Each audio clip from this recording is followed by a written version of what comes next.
tonight on Elon Local News. The report is in. The 2017 Registrar's Report breaks down the Elon numbers by enrollment, counties, countries, and majors.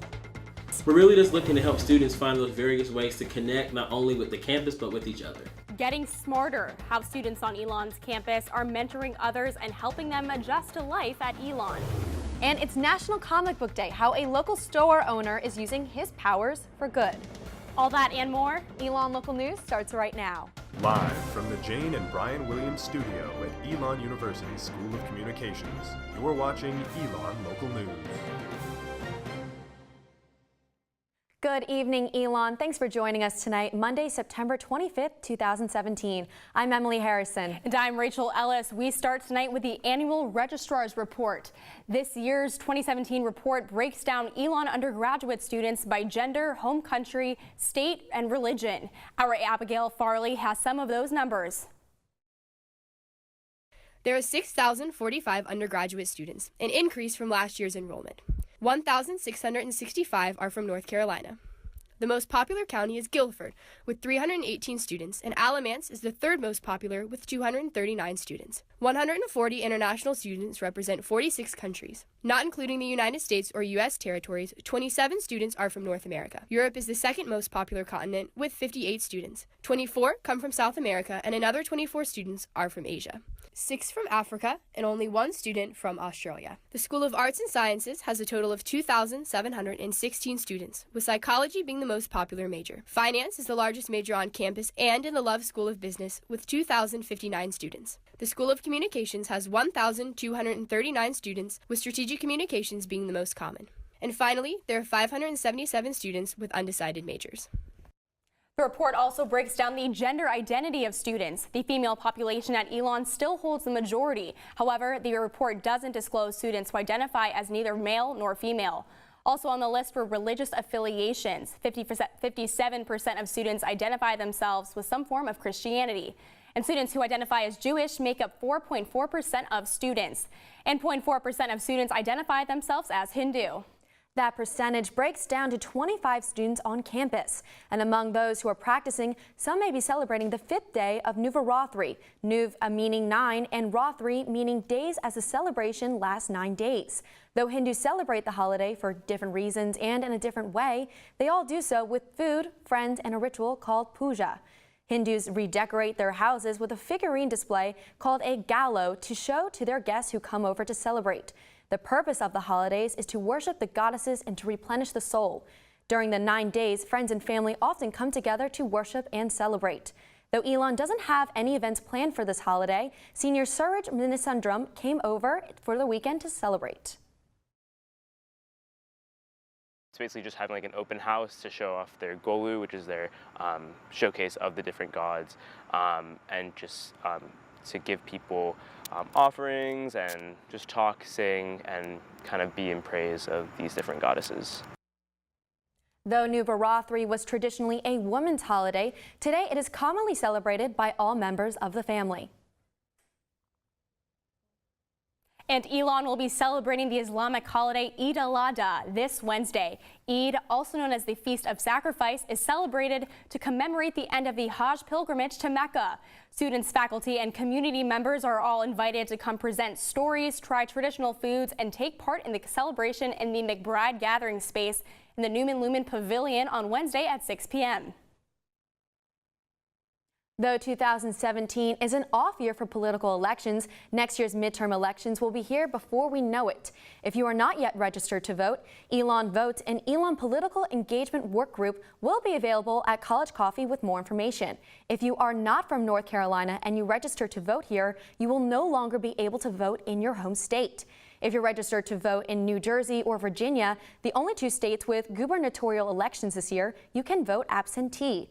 For more information on voter registration, check out the table tomorrow at College Coffee from 9:50 to 10:20 a.m. on Phi Beta Kappa Plaza. And starting tomorrow, Elon will participate in supporting Survivors Week, a week dedicated to raising awareness about sexual violence, dating violence, and stalking. Open for all Elon students, here are some of the events this week. Tomorrow at College Coffee, pick up an I Support Survivors button and write on a whiteboard how you help support survivors.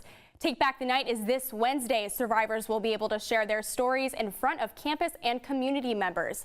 The event starts at 6:30 p.m. with a community gathering, and the main Speak Out starts at 7 p.m. in Whitley Auditorium. The documentary The Hunting Ground will be screened in Turner Theater at 7 p.m. on Thursday. It explores the epidemic of sexual violence on college campuses across the country and the impact on its students. The week concludes 1 week from tomorrow with a March Against Victim Blaming on October 3rd. This event is an opportunity for campus and community members to march around campus and take a stand against gender violence and victim blaming. The march begins at 4:30 p.m. at Speaker's Corner right outside the Mosley Center. Elon's culture calendar is full of speakers and events open to the entire Elon community. This semester's big event is convocation speaker David Cameron. But before October 5th, there are a few other notable speakers worth attending. This week, 2 speakers are coming to campus. Writer Rich Benjamin shares his notes and advice on how to make communities more multicultural during his presentation of Searching for Whitopia tomorrow night at 7:30 in Whitley Auditorium. Benjamin is an author and essayist focusing on modern politics and society. And beginning on Tuesday, join Elon community members as they speak about issues related to the Latinx Hispanic community and celebrate Hispanic Heritage Month. The 2-night Perspectiva Stress event. The event starts tomorrow at 5:30 p.m. with the 3 speakers and again on Wednesday night at 5:30 with 3 more speakers. The event is in Lakeside 212. For the full list of speakers at Perspectiva Stress, go to elon.edu/enet. And next week, Professor Lisa Wade will be sharing the truth about hookup culture in LaRose Digital Theater on Sunday, October 1st. Wade is a professor at Occidental College in Los Angeles. Wade shares facts and true stories about the hookup culture among college students. Then on October 5th and 6th, Stephen Dietz visits Elon to discuss his recent play, American La Ronde Ronde. Dietz will hold a talk back after the October 5th performance of his new show and discuss his career as a playwright the following day. The event is open to all Elon students and will be holding a master playwriting class on October 6th. For all these events and more, look for the fall cultural calendar on Elon's ENN website, and they can also be found on Elon's university website as well. For more news each week, pick up a copy of The Pendulum, which hits newsstands every Wednesday. Paul LeBlanc is in the newsroom with some of this week's top stories and to talk about some changes to the University Honor Code. Paul. Thank you, Emily and Rachel. Well, as you can see, I'm in the newsroom here. I've got the staff behind me. They're working hard putting the finishing touches on this week's edition of The Pendulum that hits the stands this Wednesday morning. Now, in this edition, I have a story detailing some key policy changes to our University Honor Code and the effect that's going to have on underage drinking citations and the punishments that come with them. Now, let me break down the key points for you right here. The first is going to be a change to our medical safety policy. Students that come forward to seek treatment for substance misuse are no longer going to see a code of conduct violation as they would have in the past. The second change is there's going to be no more blanket community service requirement. Students who were cited for underage drinking on campus in the past could expect some sort of mandatory community service hours. That is going to be no longer a part of the equation. Now, the last point I want to hit is there is going to be an enhanced educational requirement. This is going to be a little more hands-on than it has been in years past. We're going to see a longer online alcohol EDU training that's a little more in-depth and also an in-person component. So students will actually have to come into a class and learn in person as well following any sort of underage drinking citation. Now, like I said, in this week's edition of The Pendulum, I have a full breakdown of all these policy changes. I also talked to students, some who agree with the changes and some who disagree. So you'll have to pick up a copy this Wednesday morning. That's all I have for you in the newsroom for now. Back to you guys in the studio. Thanks, Paul. Make sure to pick up your copy this week for these stories and more. And Smitty's has some new competition. Elon sophomore Ethan Kaufman is starting a s'mores bar here on campus. The business is called SMOKIN S'mores and will be in the Oak House beginning on Saturday. Kaufman charges per person, and after paying, you and your friends get a personal s'mores table, fire pit, and ingredients. Your choices go beyond than just your average s'more. The price is $3.99 for 5 regular s'mores or $4.99 for custom Reese's or cookies and cream s'mores. SMOKIN S'mores will be held in the Oak House every Saturday, Sunday, and Monday from 7 p.m. to 11 p.m.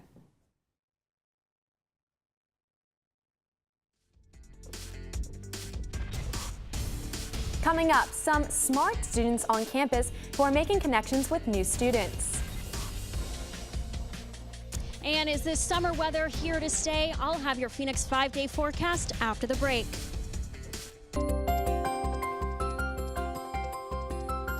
Welcome back. We have our own Maya Eaglin out on Citron Plaza to give us our Phoenix 5-day forecast. Maya, how's it looking out there? Hey guys, we are here live in Citron Plaza. Take a look behind me. It is hot. There is plenty of sunshine. We got a high of 85 today and a low of 65. Tomorrow we're going to see those high 80s again with a high of 85 and a low of 67 with some clouds. Now on to the rest of that Phoenix 5-day forecast. Wednesday, it's going to be sunny with a high of 88 and a low of 66. Thursday, we're going to see some more of those high 80s. It's going to be hot with a high of 87 and a low of 66. Friday, a little cooler, but still warm, a high of 79 and a low of 54. Saturday, you might want to grab your jacket. We're going to have a warm high of 74 degrees with a low of 50. And for students concerned about Hurricane Maria, there's not a lot that's going to impact our campus. The storm is actually off the coast and really isn't going to infect us at all. Live in Citron Plaza with your Phoenix 5-day forecast, I'm Maya Eaglin. Back to you. Thanks, Maya. With all this hot weather into late September, it's still pollen season. We have Jack Norcross in the studio with some tips on handling those terrible allergies plaguing campus. Jack? Thanks, Rachel and Emily. While most people associate allergies with the spring, fall's another time when symptoms become flared. One of the pollens that is triggering your symptoms is called ragweed, which is most common in North Carolina. One way to access a daily allergy report is by heading over to pollen.com. There you will be able to see the current severity of the pollen. The site provides you with a 5-day forecast for what pollen levels are going to look like for the week ahead. Ratings are on a 1 to 12 scale, with 12 being the worst. Today we saw an allergy rating of 7.1, but expect that number to rise to 7.8 on Wednesday. Friday we will have a low pollen level at 5.1. Now, when it comes to preventing your symptoms, it is important that you frequently wash your hands and increase your intake of vitamin C and E, in addition to taking antihistamines such as Claritin or Zyrtec. Paul Yingle is a physician at Alamance Ear, Nose, and Throat, and he advises allergy sufferers to monitor all symptoms because they may be the result of a bigger problem. Allergy doesn't give you a raw, irritated red throat where flu typically does. So if you're getting more whole body symptoms, you may be getting more flu symptoms and need to look out for that. According to the CDC, the flu season starts closer to December, but in case your symptoms worsen and start to affect your schoolwork or daily activity, you can schedule an appointment with health services online at elon.edu/health services. That's all for this update. I'm Jack Norcross. Emily, back over to you. Thanks, Jack. And in addition to those allergies, some students are still trying to adjust to life at Elon. But luckily, there is one program on campus that helps make their transition a little smoother for some students. Our Samantha Casamento has the story. Join SMART. In 1994, Elon Center for Race, Ethnicity, and Diversity Education introduced an initiative to help first-year minority students adjust to life at Elon. The program is called Student Mentors Advising Rising Talent, or SMART. Puerto Rican student and SMART student coordinator Sophia Wenzel has found that SMART is a great way to connect with peers. It's not stressful whatsoever. It's an organization where you can just join and you meet wonderful people and you are always doing fun activities with them. There are 66 mentees and over 50 mentors, and SMART coordinator Brandon Bell looks forward to the numbers rising. I would love to see the outreach we can do with RAs, orientation leaders, to have a more holistic, comprehensive experience for all of our freshmen as it relates to diversity and inclusion, and making sure we're creating a hospitable environment. The SMART program offers different activities and events throughout the year. Ice cream socials, holiday parties, movie nights, and dinners are activities for mentors and mentees. It's a lot of planning, it's a lot of organizing, but at the end when you get a good turnout and you see people enjoying themselves at these activities, and making great connections with one another, it's really worth it. And while these activities get new students involved, the SMART program is really about creating connections with fellow Elon students. We're really just looking to help students find those various ways to connect not only with the campus but with each other. Samantha Casamento, Elon Local News. The SMART office is located in the Center for Race, Ethnicity, and Diversity Education in Mosley. And if you're looking to get involved, check out Phoenix Connect for more information. You may associate letters with Greek life, however, we found a few that have an academic purpose. Also, did you know that you can rent tennis equipment from Campus Rec? This and more hidden gems are coming your way right after the break. Don't go anywhere. You're watching Elon Local News. Elon has 25 honor societies on campus. From excellence in economics to theater arts, there are societies for almost every major. And some even induct non-students. Our Maggie Cornejo looked into just 3 of the common honor societies on campus. Elon has 25 honor societies on campus. From excellence in economics to theater arts, there are societies for almost every major. Phi Beta Kappa is the oldest and most prestigious academic society in the nation. At Elon, it's open to students majoring in the arts and sciences who show academic excellence.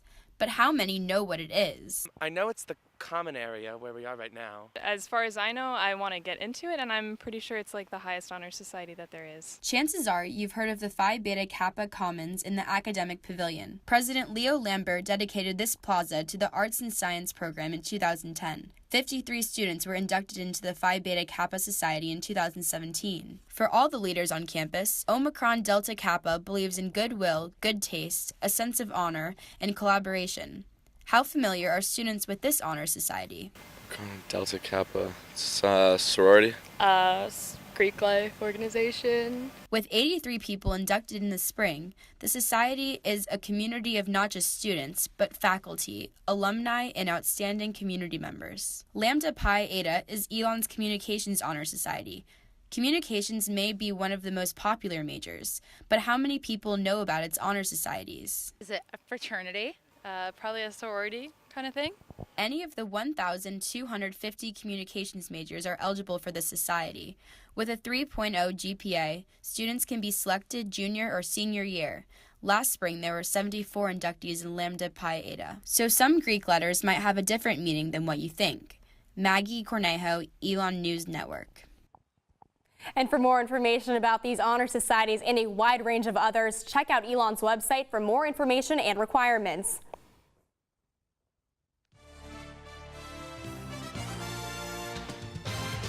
Sports is coming from the anchor desk this week. In Phoenix Athletics this week, Elon football is nationally ranked. In the most recent Stats FCS poll released this morning, Elon comes in at number 23 on the list after knocking off number 6 ranked Richmond on Saturday.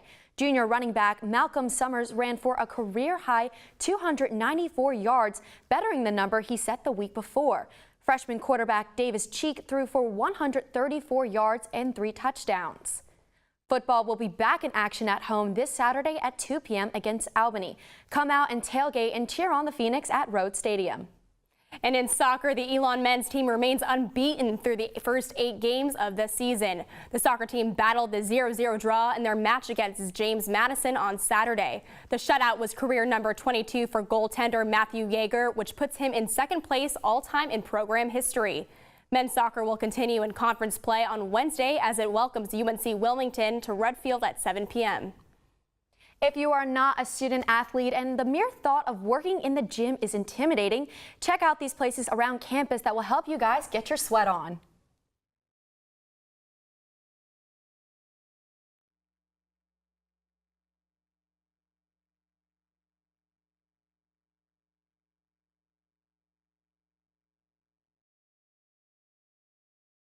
Sorry for those technical difficulties. For other ways to exercise out of the gym, go to the Campus Rec app website for more information on their faculties and all the equipment you can rent.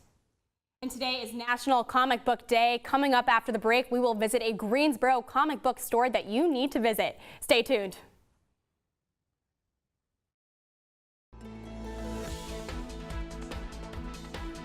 And it is National Comic Book Day, and our Paul LeBlanc spoke to one comic book store owner in Greensboro using his powers for good. At Comic Dimension in Greensboro, owner Chris Gordon knows his comics. From the most well-known, well, my favorite superheroes, Superman's my favorite, to the less well-known, Shirtless Bear Fighter. That's just a title that pops in my mind, Shirtless Bear Fighter. Gordon opened Comic Dimension in 2015. Complete with rows of comics, action figures, and even an arcade. But Gordon didn't want to just open a store. He wanted to build something bigger. Everywhere, I've been collecting, like I said, more than 30 years all over the world. And I just wanted a place where people can come and hang, not just pick up their books and leave, which is the norm for a comic book shop. In 3 years, Comic Dimension has become the go-to place where kids in the area can be themselves and stay away from falling into bad habits.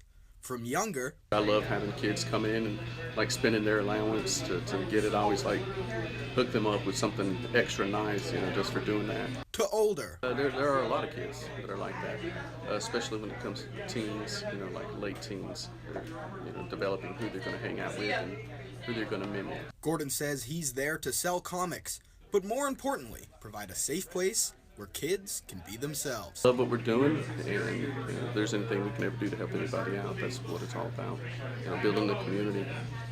Paul LeBlanc, Elon, Local News. The Comic Dimension is located at 2823 Spring Garden Street in Greensboro. So Emily, what a beautiful story. I mean, really taking something good and, taking a difficult situation and making the best out of it. Absolutely. I think it's wonderful that he's creating a safe space for all those kids to really get into their passion. It's funny, I actually went there last year. We ran into it going to a burger place, bumped into it. I'm like, this is, I didn't even know they had comic book stores anymore, but here it is. It's beautiful, and it's, for a great cause. So it's really excellent to see these things happening. That is amazing. I'm just mad you didn't take me with you. I'm sorry. Next time, I'll drag you along. That definitely. All right, and that's all we have for you tonight. Thanks for joining us. For these stories and all the news you need to know, check out our website at elonnewsnetwork.com or check out us on social media. You can like us on Facebook or follow us on Twitter, Instagram, and Snapchat at Elon News Network. Have a great night, Elon.